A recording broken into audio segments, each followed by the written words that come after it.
নমস্কার, কেমন আছো তোমরা সবাই? আর সকালবেলা উঠে ছাদে জানো তো দেখলাম এত সুন্দর সুন্দর ফুল ফুটেছে। এই যে থোকা জবাটা, এটা অনেক দিন পর ফুটলো। মনটা না একদম ভরে গেল। পুরো ছাদময় ফুলে ফুল। অ্যাডিনিয়াম গাছটাতে এত ফুল ফুটেছে, এত ফুল ফুটেছে, দেখে আনন্দে আত্মহারা হয়ে গেলাম। আমি ভাবতেই পারিনি যে সকালবেলা ভোরবেলা উঠে আমি ছাদে উঠে এত ফুল দেখতে পারবো সব গাছে। অনেকদিন পর ফুটলো এত ফুল, খুব ভাল লাগছে। আসলে এখন একটু গরম পড়ছে তো, আর এই সব গাছগুলোই তো গরমকালের গাছ, আর গরমকালেই ফুল দেয়।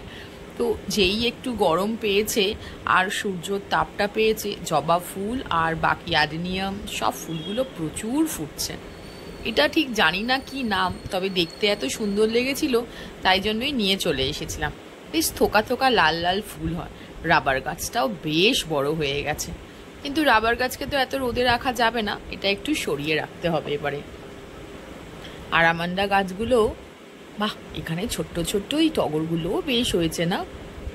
অপূর্ব। আজ ঠাকুরকে আমি ফুল দিয়ে সাজাবো। আজ মঙ্গলবার, অনেক ফুল ফুটেছে, তাই সব ঠাকুরেরই ফুল হয়ে যাবে। যদিও বা সব ঠাকুরের ফুল ফোটে কুলোয় না, কারণ এত ঠাকুর তো বাইরে থেকে ফুল আমায় কিনে আনতেই হয়। তবুও গাছের ফুল দিতে ভালো লাগে না? তোমাদের কেমন লাগে বলো? সবার গাছের ফুল দিতেই কিন্তু ঠাকুরকে খুব ভালো লাগে। এই দেখো করবী ফুল, করবী ফুলটাও বেশ সুন্দর ফুটেছে। একটা জানো তো সাদা করবী ফুল গাছ এনেছিলাম, কিন্তু সেই গাছটা আমি বাঁচাতে পারিনি। এই গাছটা আমার এক বন্ধু সে তৈরি করে দিয়েছিল। এই গাছটা বলেছিল রোদে রাখবি, ছোট্ট ছোট্ট অরেঞ্জ কালারের ফুল হয়। এই সিজনে এই ফুলটা নতুন আনলাম। এই সাদা জবাটাও বেশ সুন্দর ফুটেছে। বাহ, শিব ঠাকুরকে সাদা জবা দিতে হবে। শুনেছি শিব ঠাকুর নাকি সাদা জবা খুব ভালোবাসে।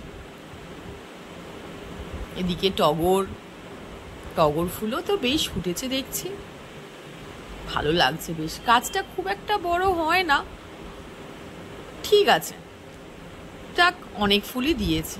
এদিকে দেখো, আমি না এই চারাগুলো যে হচ্ছে, আমি পেঁপে খেয়ে সেই পেঁপের দানাগুলো শুকিয়ে তারপরে আমি বসিয়েছিলাম। দেখছি বেশ ছোট ছোট গাছ হয়ে গেছে। আর এই নয়নতারা, এই গাছগুলো কিন্তু সব গত বছরের গাছ।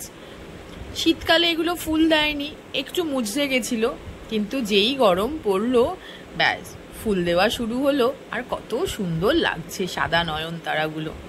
রানী কালারের নয়নতারাটাতেও বেশ অনেকগুলো ফুল এসেছে দেখছি, বেশ সুন্দর লাগছে, তাই না? বারবারই বলছি। আজকে আবার রাতের দিকে একটু একটা জিনিস কিনতে যাব। হ্যাঁ, এই আজকে না হঠাৎ আমরা মেয়ে আর তোমাদের দাদা গিয়ে এই বড় অ্যাকোরিয়ামটা কিনে আনলো।